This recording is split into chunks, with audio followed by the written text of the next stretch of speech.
Hey guys, I'm Jessie, and today we are going to talk about a book that I have been putting off reading for quite some time.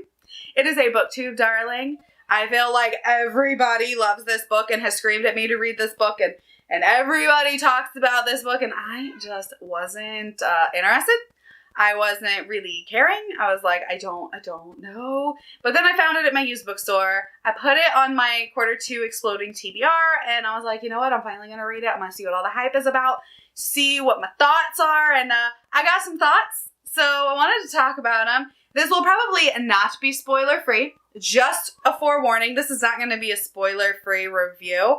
This is going to be a conversation about everything that I thought about booktube darling, A Court of Thorns and Roses. Let's go. So, this is a Beauty and the Beast retelling.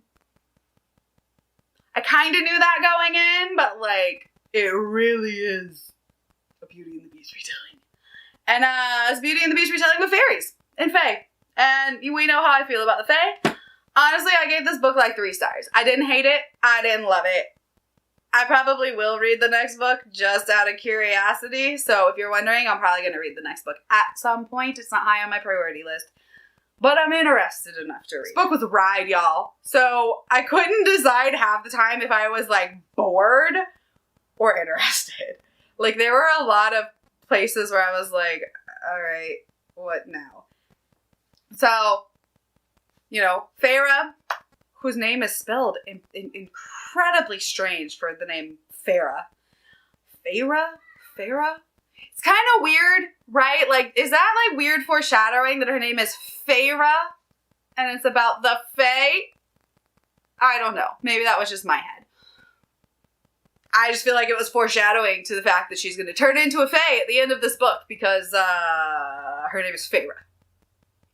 And I just don't like her name. So she kills this wolf that may or may not be a fairy. Turns out it's a fairy. So Tamlin, our big old High Lord Fae, comes and whisks her away because he's like, I either have to kill you or take you with me. And she's like, I guess take me with you. And so they go. And they live on his estate. And it's very strange, right? Because it's just kind of weird and boring. Like, we go out riding, and I'm paint, and I don't know how to read, and we do all these things, and it's like, I never once felt that connection between Feyre and Tamlin. Like, I know this is a romance, but, like, I didn't feel romantic. I was just, like, annoyed. I'm like, how is she falling in love with this dude? For one, he's kind of a jerk, and he kidnapped her. And then it's like he's not really around, and it's like you're falling for him, and I really don't understand that. I don't know. It was just weird to me. Also, it was very animalistic, which was a little strange. Like, everything was growling or purring, and I was like, this is kind of annoying. Like, it was a little weird. Like, I kind of liked the fact that they were stuck with masks on their face. Like, I thought that was a cool element. But I still didn't understand how she fell in love with Tamlin. Because there's, like, nothing to fall in love with. And he's, like, just kind of there. Just there. And she's, like, eventually like, I love him. And I'm like, but why? What did he do other than, like, be hot and growl and purr? Like, I don't get it. Like, you feel bad for him because, like, his family, I don't know. Like, I don't know. Like, he would make, like, weird comments, and, like, I also think Feyre was an idiot. Like, this is so rambly. I also think she was an idiot. They were, like, for Fire Night, I guess it was called, he was, like, literally, stay inside. Don't leave your room. And then the other guy, Lucian or whatever, was like, stay inside. Do not leave your room. So what does she do? She leaves her room. Not once, but twice. Idiot. Dumb. Don't listen. You're in a land where everything wants to kill you, and you're like, I'm gonna go see why they told me not to go outside. And then, after she discovers why she shouldn't go outside, she's like, I'm hungry, and goes to the kitchen for a midnight snack. Girl, take a nap. Just stay in your room. It was really weird. Like, she does dumb things like that, right? When everyone's like, don't do this, you're gonna die. And then she's like, I'm gonna do it anyway. Like, why? Why? And then I feel like at some point we're supposed to like care about her sisters. And I don't at all. They're terrible. Her sisters are awful and her dad is awful. And it's just really like the worst family dynamic ever. And then we get under the mountain. And that was strange. Like the whole thing with Rhysand. And like, I know I've spoiled myself enough to know that like Tamlin is not endgame and like Rhysand is. But like, look, they're both terrible.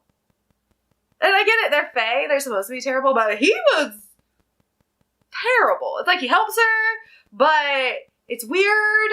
And I don't know. It's like everybody's hot and growly and purry. And I don't... It's weird. And then the way she like just became a fairy at the end, they're like, we're gonna give you this gift. And it's like, okay. Cool. And I also thought the riddle was really weird. Like she could have solved that riddle in 2.2 seconds. But she didn't because plot. Because we had to have some interesting stuff instead of being like, the answer's love. Like she had to go through everything in order to come to this conclusion, and the riddle was just really annoying. Like just give her something oddly specific if you don't want her to answer it. But like she's not that bright, so like she did figure it out anyway until the very end when she's like, I'm dying, it's love. And I think the other thing that disappointed me, not disappointed me, but like that I was expecting this to be a spicy book. And this was like not a spicy book. Like there were some like sex scenes in it, but nothing that I was like expecting. It was like you expected from the way people talk about this book on the internet, there to be like fairy porn. And this was not it. And like I've talked to a few people that are like, no, book 2 at the end, and then as it goes on, and I'm like, but God, I gotta make it that far to get what people are talking about. How far do I have to get in this series to be like, okay, there's that fairy smut we were talking about? And somebody told me it didn't really kick in until the newest book that just came out. That's about Sister Nesta, which I don't know how that's going to happen because, like, am I supposed to like her ever? I don't at all. She's terrible. But I'm interested enough to read more of the series, but I'm not interested enough to, like, jump to read more of the series, if that makes sense. I'm like, it's alright. It's okay. It's a Beauty and the Beast retelling. It's okay. Like, I don't see how she fell in love with him, other than the fact that he's attractive and purrs a lot. Like, and he might be good in bed.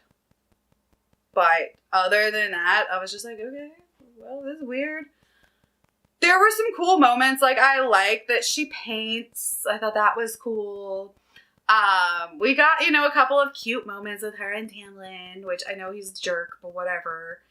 And I kind of liked Lucian. I think he was, like, my favorite character in the whole book. And he's just the one that fascinated me the most, right? Lucian was literally the only character that I was like, yeah, I can get behind him. I like this dude. He's interesting. And then it also felt kind of like at the end when they killed Amaranthia, whatever her name was, it was very anticlimactic. Like, she was supposed to be like terrible and awful, and she was pretty terrible and awful, but then it's like, she seemed real easy to kill. So, like, why didn't... I get it, like, she stole their magic or whatever, but, like, she was real easy to kill once they had their magic. So, like, how did that happen in the first place? How did a bunch of High Lords let themselves get tricked? Right? But, I don't know, I just wanted to come on and give my rambly thoughts about this because I was going to do a reading vlog, and I just ended up reading it, and I read it really quickly, so that was a plus. I don't know. I'm probably gonna hang on to it. It's upside down. I'm gonna hang on to it and not unhaul it because I did give it 3 stars, and normally I would, in this like project that I'm doing, unhaul my 3 stars for the Exploding TBR. But I'm gonna hang on to it because I liked it enough to finish the series, but I'm not like in a rush. And I'm just, I don't know. It was weird. I still don't like fairies. I think that's just, I don't like fairies. And I know there's like fated mates and stuff like that. And like, that's not my jam. I kind of wanted to see the fairy smut because I'm like, at least I'm going to get some cool like smutty scenes. No, not even that. I was a little disappointed in the lack of fairy porn. But at least I had that to look forward to. And it didn't happen. But whatever. It was interesting enough. So hopefully this like quells the masses telling me, just read it, just read it, just read it. Okay, I read it. And I didn't hate it as much as Alan did. But there was a lot of growling and a lot of purring. And like, there's this one like really weird scene where her bowels went watery. And I was like, ew, that's too much. And yeah, it was okay. Am I now an ACOTAR superfan? No. Do I want to include it in my Bookish tattoo sleeve that I am going to be getting? No. Not at all. Did I enjoy it enough? Yeah, it was alright.